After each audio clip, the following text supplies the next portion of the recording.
Hey, all right. You know how we do this. First off, we got to say hi to a special somebody. You know who that special somebody is. 1, 2, 3. Hi, Mom. What up, girl? Second thing, we have two options. Let me show you the options beforehand. Yep, good job identifying the callers. Yes, Arthur. Very nice. All right. You know how we do this? 3, 2, 1. It's going to be hard to beat that. Joseph just screamed with like all his vigor. 3, 2, 1.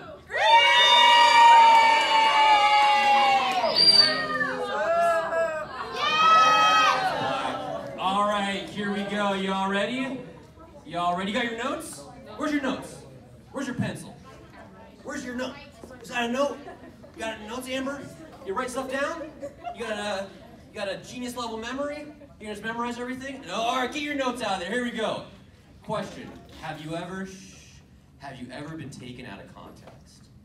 Have you ever been taken out of context? Some of you smirk and smile because you're like, yeah, for sure. I got siblings. Of course, I've been taken out of context. Maybe you were in an argument with somebody, and then they come back and they say, yeah, well, you said blah blah blah. And then you come back and you go, yeah, well, I said blah, blah, blah, but that's not what I meant. You're twisting my words. Context, very important. If I told you to swing a piece of wood, you'd probably go, okay, maybe not. Now, if I gave you the context and I told you that that piece of wood is a baseball bat, and it's the bottom of the ninth, and the bases are loaded, and your team is down by 3 runs, and now you're up to bat, and it's the World Series. Now swinging that piece of wood, that's a lot more important. Yeah, now it's like, whoa, context shapes a lot. Context, it gives you the ability to rightly consider the circumstances. The stakes get raised whenever you know the context, and the Bible is no exception. And that's really what this mini-series has been all about. And that way you walk away knowing the context of Christmas. Of, hey, what is Christmas really all about? And as we get closer to Christmas, we need to begin asking ourselves these questions. What really is the context of Christ's birth? What things needed to happen in history so that we could get to the Messiah? So that we could get to the King, so that we could get to the God-man, so that we could get to Jesus Christ. Those things are the questions. And so turn to the book of Ruth. And for your notes, you can write this down. Here is the sermon title. I know you guys like sermon titles. Sermon title is this: Christmas in Ruth. Christmas in Ruth. And if you remember, what book did we cover last week? We covered the book of Judges, yeah? Do you remember that? And you remember how crazy the book of Judges is. That there's this guy named Jephthah, and what does he do to his daughter? Burns her alive. There's this other guy who's from the tribe of Levi later on in the book, and he takes a dead corpse and he chops her up. And then he mails that body out. And it's like, these are crazy stories. Every single story in the book of Judges is insane. And you need to ask yourself, why are these stories so crazy? Why are things so bad? And you know why they're so bad. Last chapter, last verse, Judges 21, verse 25, there was no, what's the word? There was no king in Israel. Every man did what was right in his own eyes. That's why things are so crazy. History demands, history bends, history begs for a king to arrive. And as you come to the book of Ruth, we are now getting one step closer to a king, and in turn, one step closer to the king. And so hopefully you are in the book of Ruth. And look how the book of Ruth opens up here.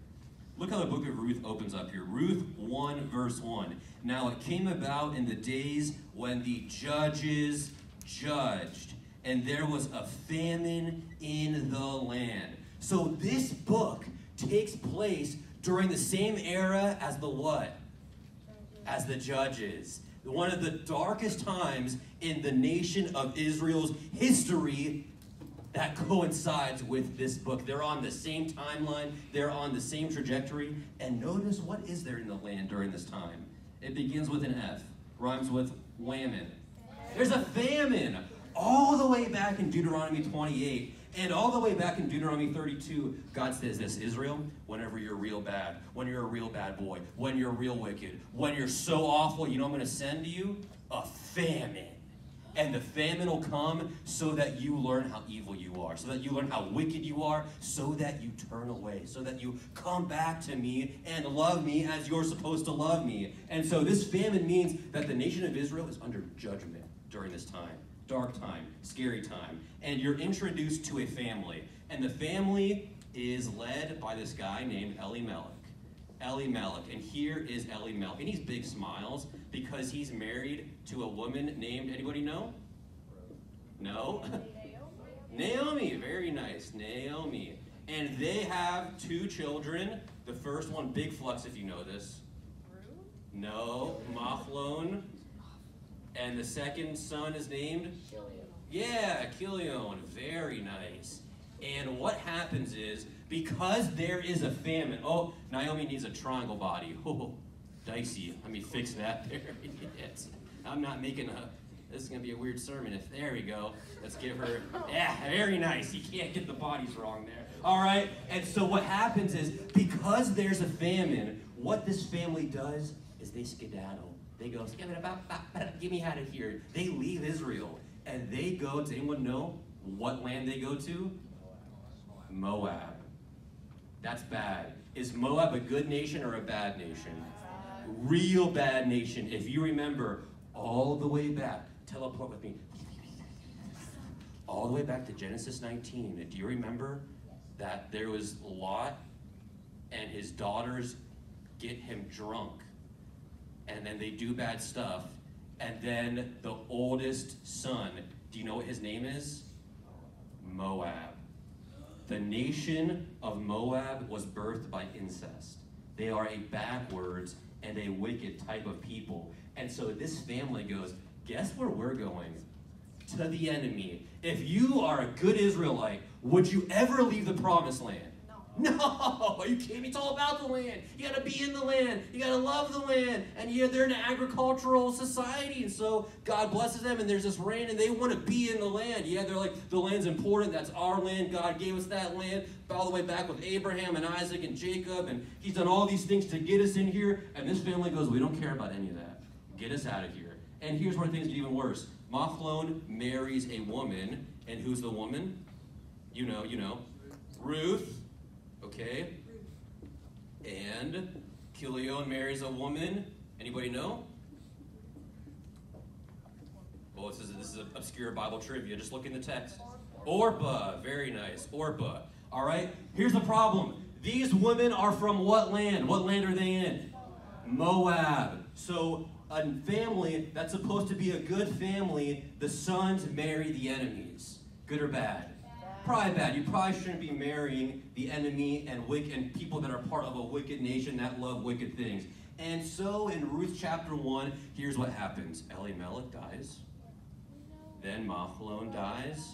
And then Kilion dies. And so now Naomi is left with 2 Moabitess daughter-in-laws. And she hears that there is food in the city, in the town of Bethlehem. In Hebrew, Bethlehem, it means house of bread.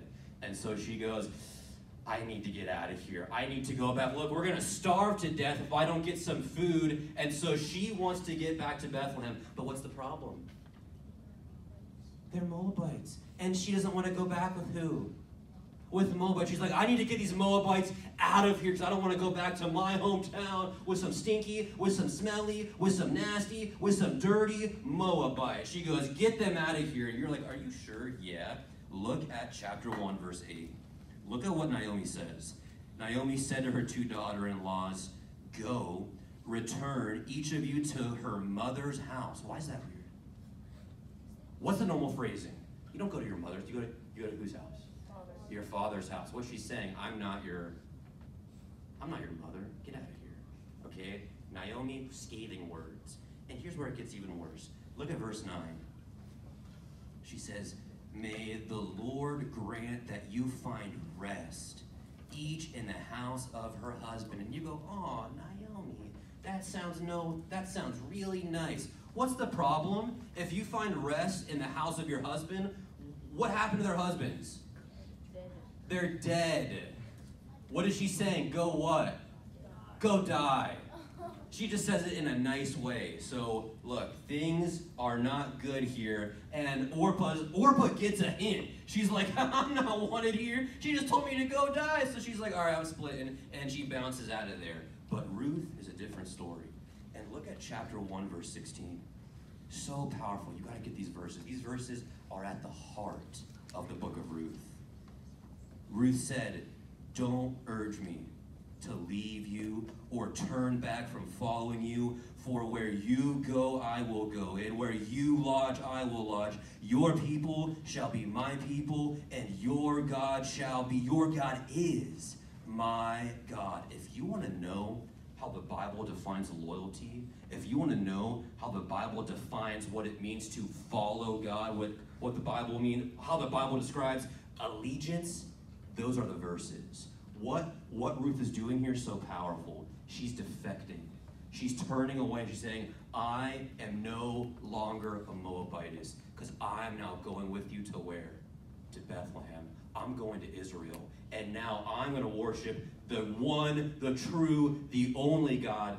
Major conversion here. Epic stuff here. She goes, I'm loyal to the Lord, and you can't get rid of me that easily. You can't just tell me to split here, because I'm not going to split. And so she sticks around. She sticks around, all right? And look at chapter 1.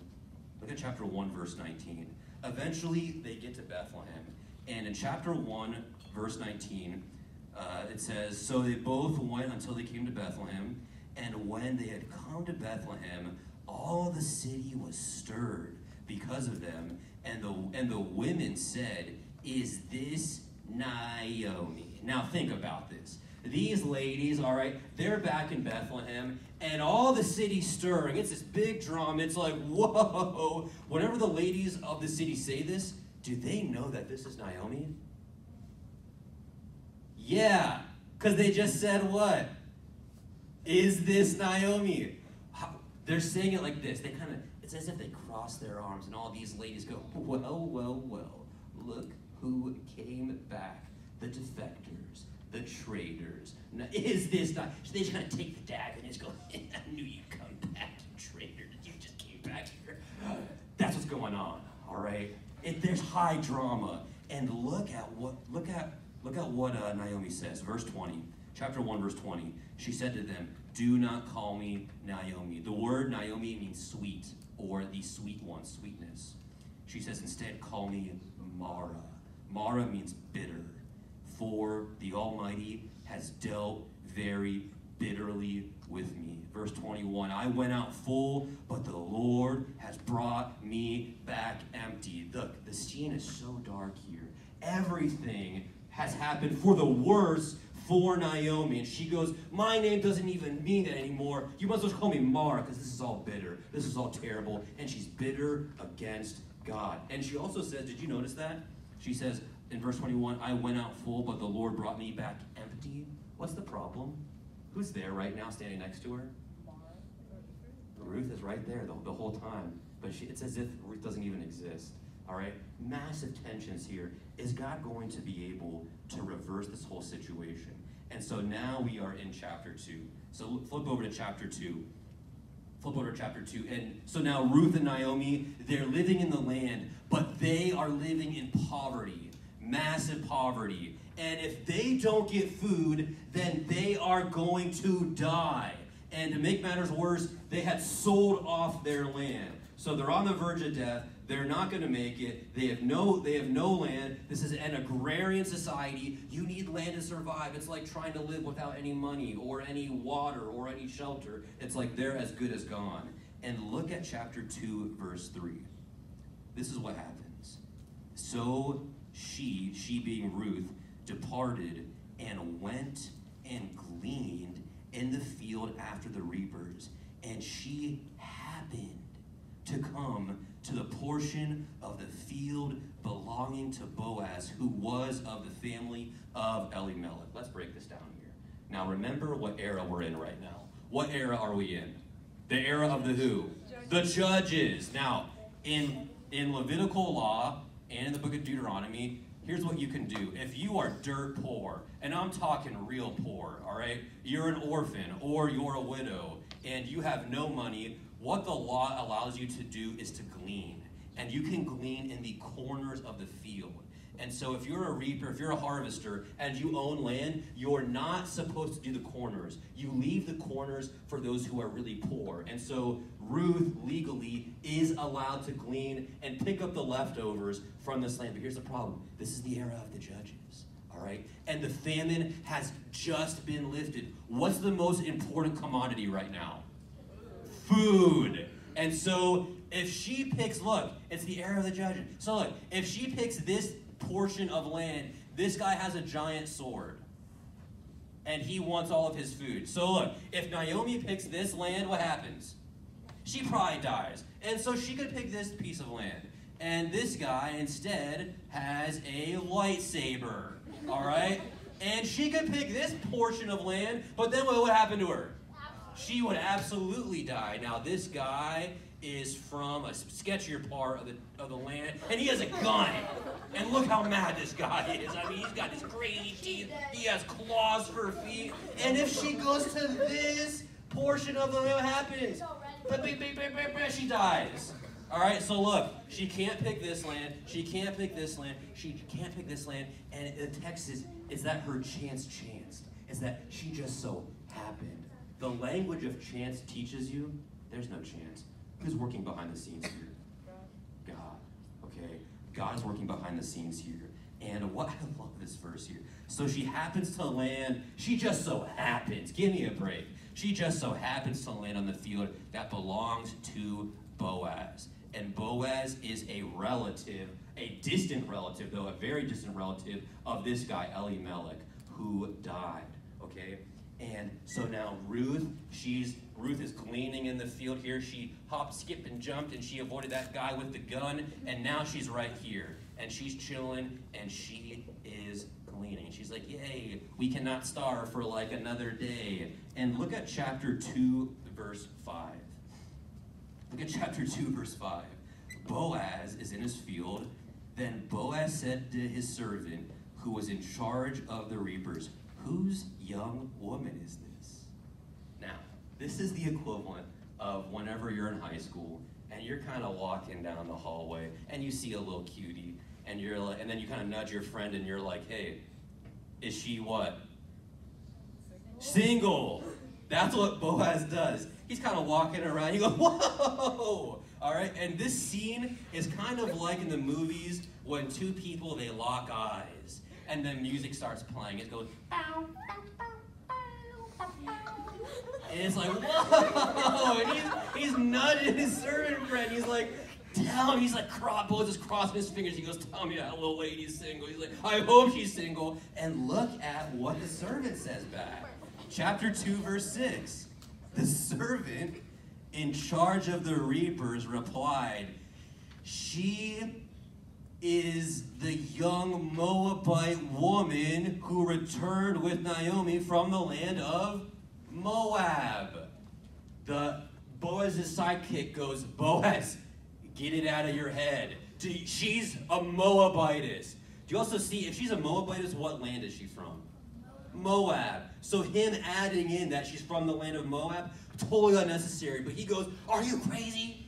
That's a Moabitess. The Moabites are backwards people. They're stinky. They're smelly. You don't want to marry a Moabitess. Did I tell you that she's a Moabitess? Did you know that she's from Moab? He's like, what? Don't pick this lady. All right? And what happens? Epic reversal here. What Boaz does in chapter 2 is he begins to reverse everything. Boaz sees her and he goes, that's the woman for me. And when he reverses everything, I'm talking shelter. I'm talking provision, care. He even changes her status. He gives her privilege. He gives her honor. And you're like, yeah, you go, Boaz. And the scene, what happens, all of these reversals. It's so epic. It's so grand. But look at chapter 2, verse 10. Look at what Ruth does in response to this. Ruth is overwhelmed. And in chapter 2, verse 10, she fell on her face, bowing to the ground. That kind of language, where somebody falls on their face and bows to the ground, that only ever happens of a what? No. Nah. A king. That's the type of language that's reserved for a king. And what Ruth is saying is, what you've done for me is so grand. What you've done for me, how you've reversed it all, it's so epic that it's as if you are a king. And so I'll treat you like a king. And that's important because Judges 21, verse 25, in those days there was no, say it, king. And now Ruth goes, that guy, he changed everything. Now you begin to learn, what does a king need to do? A king must be able to change everything, to reverse everything, to make every single wrong right. That's what a king needs to do. And so now, fast forward with me. Now we are in chapter 3. And so Ruth, she goes back and she's talking to her mother-in-law. And this Ruth 3 is really beautiful because you begin to see that, hey, Naomi, she was what? Bitter. She even named her name Mara. But now everything's beginning to change. And even Naomi's like, this is incredible. I can't believe this is happening. God really is changing all of these things. This is sensational. And what she says is, they hatch a plan, a very bold plan, a very risky plan. And the plan is this in chapter 3. It is for your girl, Ruth, to, you know what this is, to what? Begins with a P. Rhymes with flowos. Propose. That's the plan here. Even in our culture today, who proposes? The dude proposes. That's still how it is all the way back in this culture. The ladies don't propose, okay? But this is a risky plan. And just pretend as if you don't know what's going to happen, all right? You have no clue, and you're like, man, this is a bold plan, Naomi. But because Ruth is such a good daughter, and because Ruth is also vibing with Boaz, you know? And look, they're about to die. They need food. They sold their land. And so you know what Ruth does? She goes, okay, I'll do it. I'll do it. Crazy stuff here. This never happens in the ancient world. This is like the only documented case that we even know of this happening in the ancient world. Incredibly rare. And Ruth proposes. And you know what Boaz says in response? He basically says, baby girl, you're the one for me. But I'm not the nearest relative. There's a guy who's closer related to Elimelech. And that's a big problem, okay? Boaz goes, I'm gonna do everything that I can, but I might not actually be the right guy. And so now, fast forward to chapter 4, Boaz goes to battle, so to speak. And you begin to see in chapter 4, Boaz is a big baller, all right? No one balls as hard as Boaz. Boaz is the biggest baller of Bethlehem. He is the triple B, the original triple B. This guy, I mean, he's da-da-da-da-da, and he's dunking, and he's a master, all right? This guy is genius level stuff. And in Ruth chapter 4, the scene is this. Boaz is sitting down at the gate, and he's sitting down with the guy who is, we'll give Boaz hair. This guy has a weird hairdo, because he's a weird guy. So I'm gonna, for continuity's sake, let me get Boaz's hair back. There's this other guy. Now look, here, write this down, Boaz's goal is easy. Boaz's goal is to reverse everything for Ruth and Naomi. That's the goal here. In order to do that, Boaz's plan is twofold. His plan step 1 is to purchase the land that Naomi sold. And the second part of this plan is to marry Bae. Okay? Marry who? Marry Ruth, all right? That's what he needs to do. And this is not going to be so easy. And turn to chapter 4 really quick. Turn to chapter 4. and look at verse 3. Chapter 4, verse 3. And also, by the way, in this scene right here, there's a huge audience. The elders of the city, even just random people are like, oh, it's about to go down. They're about to square off, all right? It's a showdown between the dude with the weird hair who's more related to Elimelech, and now your boy Boaz, big baller of Bethlehem. So what's going to happen here? There's a ton of tension. In chapter 4, verse 3, then he said to the closest relative, so Boaz is speaking, and he says, Naomi, who has come back from the land of Moab, has sold the piece of land which belonged to our relative Elimelech. So I thought to inform you, saying, buy it before those who are sitting here and before the elders of my people. If you redeem it, redeem it. But if not, tell me, that I may know, for there is no one but you to redeem it, and I am after you. In Leviticus 25, there is a law called property redemption. And property redemption works like this. If one of your relatives has to sell their land, then you, as their relative, are obligated to buy it back. You need to buy it back. Okay, otherwise you're a trash relative. And remember, this is an agrarian culture, so land is super important. God promised you land. That's your land. You need that land. Keep it in your family. Don't let some other Joe Schmo, distant relative, third cousin, twice removed from your stepsister, whatever, take the land. That's your land. Keep it in the family. You know what I'm saying? Okay, good. And so he's like, I need to purchase the land so that I can give it back to Ruth and Naomi so that they don't die. Okay, look at what the weird hair guy says in chapter 4, verse 5. Oh, no, this is still chapter 4, verse 4, sorry. Oh, no. Look at the very end. There we go. I'm like getting lost here. For there is no one but you. Okay, now listen to what the guy says, the very end of chapter 4, verse 4. Then he said, so this is the funny hair guy, he says, I will redeem it. So this guy goes, cha-ching. He goes, I get to purchasing land is almost impossible in the ancient world. And so this guy goes, guess who's a sucker? Boaz is telling me that I get to buy this land and then use this land. And is that a problem? Yeah, because what's Boaz's plan? Purchase the land. And now this guy just said, I'm gonna what? He said, I'm gonna purchase it. This guy's like, yeah. He's like, I just hit the lotto. Thanks a lot, Boaz, sucker. And Boaz, remember, Boaz is a big what? He's a big baller, all right?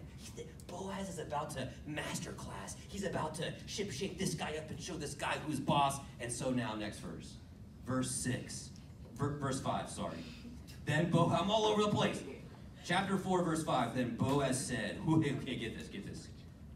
Then Boaz said, on the day you buy the field from the hand of Naomi, I will also acquire Ruth, the Moabitess, the widow of the deceased, in order to raise up the name of the deceased on his inheritance. This is why this is such a genius move. For property redemption, whoever is the nearest relative gets to own the property, gets to have the property. Boaz is not the nearest relative of Elimelech. This guy is. And so here's Boaz's plan. I'm not the nearest relative, but if me and Ruth get married and then we have a son, guess what that son is now? Nearer related than this guy. So Boaz is like, I'm not related close enough, but I'm gonna make a guy who is. That's what's crazy. He's like, you can't outplay me. This guy's playing chess, and Boaz is over here this guy's playing checkers, and Boaz is playing chess, and he's like, and this is why this is so crazy. Boaz goes, I'm gonna marry this woman. And in levirate marriage, this is in Deuteronomy 25, in levirate marriage, legally, Boaz does not have to marry Ruth. And this guy does not have to marry Ruth. Only a brother has to. And these guys are not brothers of this guy. And the heart of levirate marriage is this. You lay down everything. You sacrifice your entire line. You sacrifice all that you have, and now you give it over to your brother. And now you raise up your brother's line. You lay down your entire life. It's as if your life is lost, and now it's as if you are raising up your dead brother's line. That's powerful. And Boaz goes, I'm ready to lose my entire life. I'm ready to lose everything, and I'm ready to lay it all on the line so that we get everything. And so here's the implication. Boaz goes, I'm going to do this.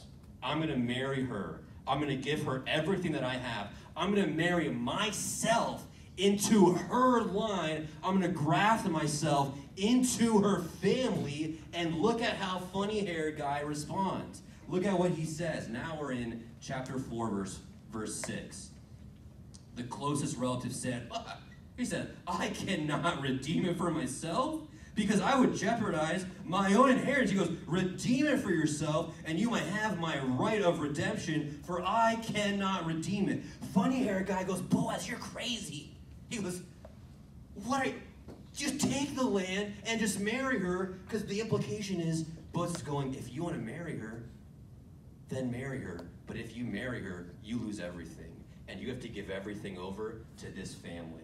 And so this guy goes, I would destroy, I would lay waste. The word for destroy, whenever God destroyed Sodom and Gomorrah, that's the same word here. He goes, I would decimate my entire family. And so at this moment now, you have one clear victor, and that victor is Boaz. And now with this, Boaz purchases the land, and he does marry Ruth, and now he reverses everything. He reverses the entire fortune for Ruth and for Naomi. And look at how the story ends. Look at chapter 4. What's the very last word?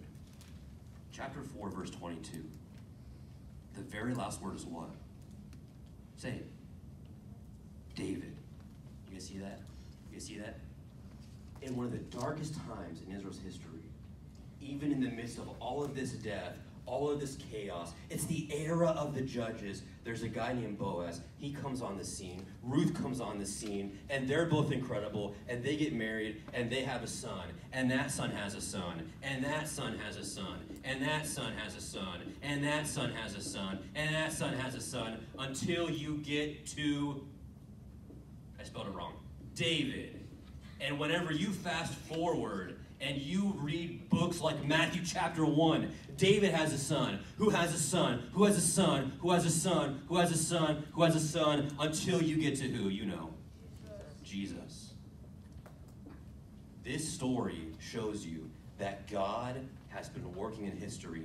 This story is unreal. It's an against all odds type of story. You're never supposed to have this. This is never supposed to happen. But God uses all of this. God works behind the scenes, works with guys like Boaz, who teaches you what it means to be a king, so that you eventually get to this king of Israel, and so that then you in turn finally get to the final, to the ultimate, to the greatest Davidic king, Jesus Christ. God has orchestrated all of history so that he could send the final king from the line of David, Jesus Christ. And my prayer is that when you think about Christmas, that you think about everything that God has done, that this story shows you we should have never gotten to this place, but God made this happen. And God brought his son into the world, and in Matthew 2, you have Jesus, who is born in Bethlehem.